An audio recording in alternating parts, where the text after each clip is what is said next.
Objective प्रश्नों का आज का वीडियो होगा। क्लास 10th का जो ऑब्जेक्टिव प्रश्न है, आज हम उसके कुछ महत्वपूर्ण प्रश्नों को देखेंगे और समझेंगे। तो आइए देखते हैं कि आज हम किन प्रश्नों को समझने वाले हैं। तो प्रश्न संख्या 81 होगा, क्योंकि हम लोगों ने 80 तक जो है वो कर चुके हैं। तो क्वेश्चन नंबर 81 हमारा है कि एक वृत्त की परिमाप एवं क्षेत्रफल के माप बराबर हो तो वृत्त की त्रिज्या होगी।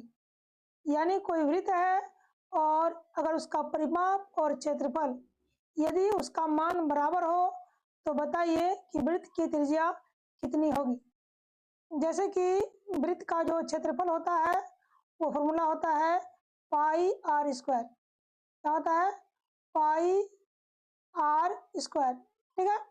और परिमाप जो होता है वो होता है 2 पाई आर, ठीक है। तो ये जो है संख्यात्मक रूप से दोनों बराबर है, ऐसा प्रश्न में कहा जा रहा है। और हमें निकालना है क्या? आर का मान। आर मतलब त्रिज्या का मान बताना है। तो देखिए पहले हम यहाँ पे पाई और आर स्क्वायर के बदले हम आर गुने आर लिख सकते हैं और बराबर फिर 2 पाई आर, 2 पाई आर, ठीक है। तो आर और आर को हम यहाँ पे काट देते हैं, यानी एक आर को काट देंगे, उसके बाद पाई और पाई को काट देंगे। तो हमारे पास क्या बचेगा? आर बचेगा लेफ्ट साइड में, और राइट साइड में कितना बचेगा? तो राइट साइड में हमारा बचेगा 2। यानी आर का जो मान है वो कितना हो जाएगा? 2। यानी ऑप्शन नंबर ए जो है वो आपका राइट आंसर हो जाएगा, 2 इकाई, ठीक है। आइए क्वेश्चन देखते हैं 82 यानी कि 82। त्रिभुज ए बी सी में BC को D बिंदु तक बढ़ाया गया है, जिसमें कोण ACD बराबर 110 डिग्री तथा कोण BAC बराबर 57 डिग्री। तो कोण ABC का मान होगा। यानी आपके सामने 4 ऑप्शन भी दिए गए हैं और आपको निकालना है कोण ABC का मान। यानी A, B और C, यानी इस कोण का मान जो है आपको बताना है। और क्वेश्चन के अकॉर्डिंग यहाँ पे दिया गया है कि BAC 57 डिग्री, देखिए यहाँ पे लिखा हुआ है, और कोण ACD 110 डिग्री, है ना। ये दोनों दिया गया है और आपको निकालना है कोण B का मान। क्या बोल सकते हैं कि कोण A, B और C का मान जो है वो निकालना है। तो देखिए यहाँ पे जो कोण है और यहाँ पे जो कोण होगा, इस दोनों का जो योगफल है वो हो जाएगा 110 के बराबर। यानी यदि हम यहाँ पे x को मान ले तो x प्लस 57 जो है वह 110 डिग्री के बराबर हो जाएगा। तो x का मान कितना हो जाएगा? तो 110 में से आपको घटा देना है कितना? तो 57 यानी कि 57। चलिए घटाते हैं। तो 10 में पहले घटाएंगे 7 को तो बचेगा 3, और फिर 10 में घटाएंगे 5 तो बचेगा 5। यानी कितना डिग्री हो गया? 53 डिग्री, यानी 53 डिग्री। यानी ऑप्शन नंबर ए जो है आपका यहाँ पर भी राइट आंसर होगा, ठीक है। चलिए क्वेश्चन देखते हैं हम 83। कोस 90 डिग्री माइनस थीटा बराबर है sine theta minus sine theta cos theta या फिर माइनस कोस थीटा। तो कोस 90 डिग्री थीटा का जो पूरक कोण है वो होता है साइन थीटा के बराबर। यानी ऑप्शन नंबर ए जो है वो आपका राइट आंसर हो जाएगा क्वेश्चन नंबर 83 का भी, ठीक है। चलिए क्वेश्चन नंबर देखते हैं 84। यदि ax square plus bx plus c बराबर 0 के मूल समान हो तो निम्नलिखित में कौन सत्य है। यानी यहाँ पे एक बहुपद दिया गया है और इस बहुपद में कहा जा रहा है यदि मूल समान हो बताइए इसमें से कौन सत्य होगा। तो आइए इसे हल करते हैं।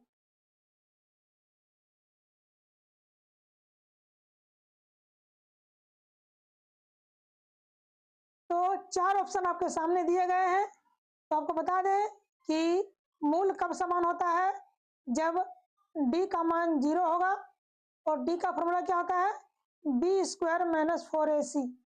क्या होता है, b स्क्वायर माइनस 4ac के बराबर होता है। यदि हम माइनस 4ac को लेफ्ट साइड में ले जाएं तो ये प्लस हो जाएगा 4ac।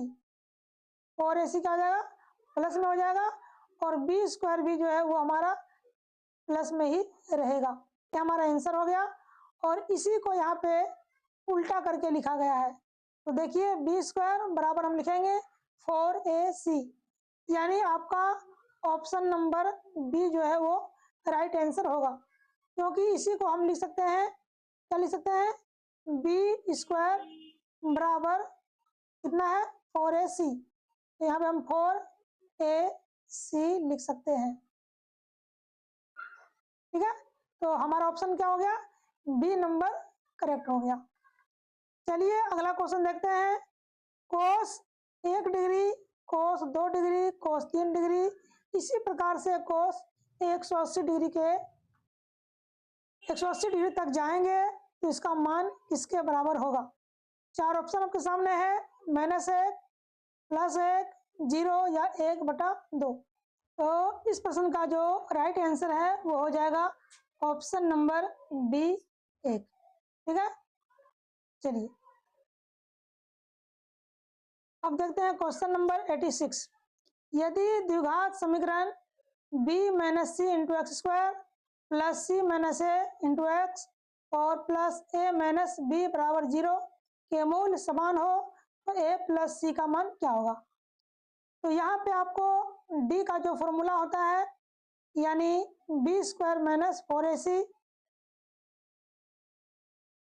d का जो फॉर्मूला होता है b स्क्वायर माइनस 4ac, इस पे क्या करना है, बैठा के हल कर देना है। ठीक है, यानी b का मान जो है वो c - a होगा, उसके बाद a का मान जो है वो b - c हो जाएगा और c का मान जो है वो a - b हो जाएगा। तो यहाँ पे आपको इसका मान बढ़ा के हल करना है, तो आपका जो आंसर है वो आ जाएगा ऑप्शन नंबर सी 2b। ठीक है, क्योंकि यहाँ पे हल करने के लिए हमारे पास पेज नहीं है तो हम आपको हल करके नहीं दिखा सकते, लेकिन इस प्रश्न को हम आने वाले वीडियो में आपको सॉल्व करके दिखाएंगे। आइए क्वेश्चन नंबर देखते हैं 87। मूल बिंदु से बिंदु a 4, -3 की दूरी क्या है। यानी आपको दूरी बताना है। 4 ऑप्शन आपके सामने दिए गए हैं, तो दूरी निकालने के लिए आप क्या कीजिएगा, जब भी एक बिंदु दिया गया होगा तो पहला जो नंबर होगा उसका स्क्वायर कर देना है। जैसे कि 4 का स्क्वायर हो गया कितना, तो 16 और प्लस -3 का भी स्क्वायर कर देंगे तो हो जाएगा 9। कितना हो जाएगा, 9। ठीक है, उसके बाद अंडर रूट देना है यहाँ पे हमको। अब दोनों को जोड़ देना है, 16 और 9 कितना हो गया, 25। कितना हो गया, 25। और 25 का जब हम वर्गमूल निकालेंगे तो हमारा आंसर कितना हो जाएगा, बिल्कुल राइट, 5 हो जाएगा। यानी आपका ऑप्शन नंबर सी जो है वो क्या हो जाएगा, राइट आंसर हो जाएगा। ठीक है, चलिए क्वेश्चन नंबर देखते हैं 88।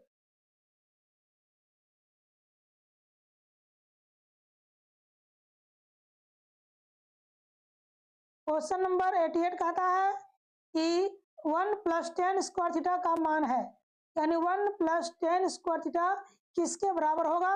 और 4 ऑप्शन जो आपके सामने दिए गए हैं। बता दें कि 1 + tan स्क्वायर थीटा जो है वह सेक स्क्वायर थीटा के बराबर होता है, यानी ऑप्शन नंबर ए जो है आपका आंसर होगा राइट। ठीक है, नेक्स्ट क्वेश्चन है 1, 3, 0, 3, 1, 3 का बहुलक होगा। तो इस प्रकार के क्वेश्चन को हम पहले ही 2 बार बता चुके हैं। तो बताइए कि इसमें बहुलक का मान कितना होगा। तो बहुलक का मान का जो आंसर होगा आप कमेंट करें और फिर आपको हम बताएंगे कि आपका आंसर सही है या फिर गलत। आइए क्वेश्चन नंबर देखते हैं 90। y अक्ष से 5 इकाई दाईं और x अक्ष पर एक बिंदु P स्थित है, तो P का निर्देशांक कितना होगा। तो देखिए इस प्रकार का भी क्वेश्चन एग्जाम में पूछे जाते हैं और बच्चे जो है वो कंफ्यूज हो जाते हैं कि पता नहीं इस प्रकार के क्वेश्चन का आंसर होगा क्या। तो चलिए आपको बता दें कि y अक्ष से, तो यहाँ पे हम एक लाइन खींचते हैं जिसको y अक्ष कहा जाएगा और इससे हम दाईं और एक रेखा खींचेंगे। कितना बिंदु, तो 5 इकाई। तो मान लेते हैं यहाँ 1 इकाई हो गया, ये 2 इकाई, 3 इकाई, 4 इकाई और ये 5 इकाई। तो यहाँ पे जो बिंदु होगा इसका निर्देशांक क्या होगा और इस बिंदु का नाम क्या है, तो P। तो इसका जो निर्देशांक है वो हो जाएगा 5,0। क्या हो जाएगा, 5,0, क्योंकि x का मान जो है वो 0 होगा। यानी ऑप्शन नंबर ए जो है आपका आंसर हो गया करेक्ट। चलिए क्वेश्चन में देखते हैं 91 यानी 91। 6/15 का दशमलव प्रसार है, यानी 6 में अगर 15 से भागा देंगे तो क्या वह पूरी कटेगा। यदि कटेगा तो वो शांत हुआ, यदि नहीं कटेगा तो फिर अशांत हो गया। तो चलिए हम बता दें कि 6/15 का जो दशमलव प्रसार होगा वो बिल्कुल होगा शांत। क्या होगा, शांत होगा। क्यों होगा, क्योंकि 6 में जब हम भागा देंगे किससे, 15 से, ठीक है। तो 15 से जब भागा देंगे तो भाग तो लगेगा नहीं, इसके लिए हमको यहाँ पे दशमलव देना पड़ेगा और फिर यहाँ पे हो जाएगा हमारे पास 0 और बन जाएगा कितना, 60। और 15 से जब भागा दिया जाएगा तो भाग लगेगा कितना बार में, तो 4 बार में। तो 15 चौका कितना हो गया, 60। यानी पूरी यह कट गया अर्थात यह शांत हो गया। तो हमारा आंसर भी क्या हो गया, शांत। यानी ऑप्शन नंबर ए जो है आंसर राइट हो गया। चलिए नेक्स्ट क्वेश्चन देखते हैं 92 यानी कि 92। क्वेश्चन नंबर 92 कहता है कि यदि 2 पर x प्लस वाई पावर है बराबर 2 पर x माइनस वाई पावर है बराबर √8 है, तो y का मान क्या होगा। तो इसको हल करने के लिए आपको पहले क्या करना होगा, √8 को तोड़ना होगा। तो √8 को कैसे तोड़ेंगे, तो देखिए अगर √8 है तो इसको हम लिख सकते हैं 8 पर 1/2 पावर, ठीक है। और 8 के बदले हम लिख सकते हैं 2 पर 3 पावर। तो 2 पर 3 पावर और 3 को अगर 1 से गुणा कर दें तो फिर 3/2 पावर के बराबर होगा। इस प्रकार से तो हम यहाँ देखते हैं कि 2 पर x प्लस वाई पावर है, तो हम यहाँ लिख लेते हैं 2 पर x प्लस वाई पावर और बराबर हम यहाँ पर क्या लिखेंगे, तो 2 पर 3/2 पावर, ठीक है। 2 और 2 जो है यहाँ पर काट देंगे। अब हमारे पास क्या बचा, तो x प्लस और बराबर बचा 3/2, ठीक है। तो यह हो गया समीकरण 1। इसी प्रकार से 2 पर x माइनस वाई पावर बराबर आप लिखिएगा 2 पर 3/2 पावर और इसी प्रकार से हल करके समीकरण 2 निकलेगा। और उस समीकरण को जब आप हल कीजिएगा तो y का मान जो है आपका आएगा 0, यानी ऑप्शन नंबर सी आपका हो जाएगा राइट आंसर। अगला क्वेश्चन है कि समीकरण निकाय x प्लस 2y बराबर 3, 5x प्लस ky बराबर 15 के अनगिनत हल होने के लिए k का मान क्या होगा। तो देखिए यहाँ पे k का मान पूछा जा रहा है, तो हम यहाँ पे ky और 2y को लेंगे। तो 2y में 2 को लेंगे और बटा ky में k को लेंगे और बराबर लिखेंगे हम क्या, तो 3/15। कितना लिखेंगे, 3/15, ठीक है। क्योंकि अनगिनत हल है तो हमें यहाँ पे साइन जो है बराबर का देना पड़ेगा। तो k का मान कितना हो जाएगा, तो k का मान जो है वो हो जाएगा, तो 15 दूनी 30 हो गया और बटा हो गया 3। तो 3 से जब इसको काट देंगे 30 को, तो के का मान कितना आएगा, 10 आएगा। यानी ऑप्शन नंबर बी जो है वो हो जाएगा आपका राइट आंसर। ठीक है, तो चलिए आज के लिए हम इतना ही करेंगे, क्योंकि ज़्यादा करने के बाद आपको कन्फ्यूजन हो जाएगा और फिर वीडियो भी अधिक लंबा हो जाएगा। तो आने वाले वीडियो में बने रहिए, आपको ऐसे ही वीवीआई क्वेश्चन देखने को मिलेंगे और आपका जो तैयारी है वह कंप्लीट हो जाएगा। उम्मीद है कि हमारा ये वीडियो आपको पसंद आया होगा, तो शेयर करें, लाइक करें और कमेंट करें। मिलते हैं नेक्स्ट वीडियो में।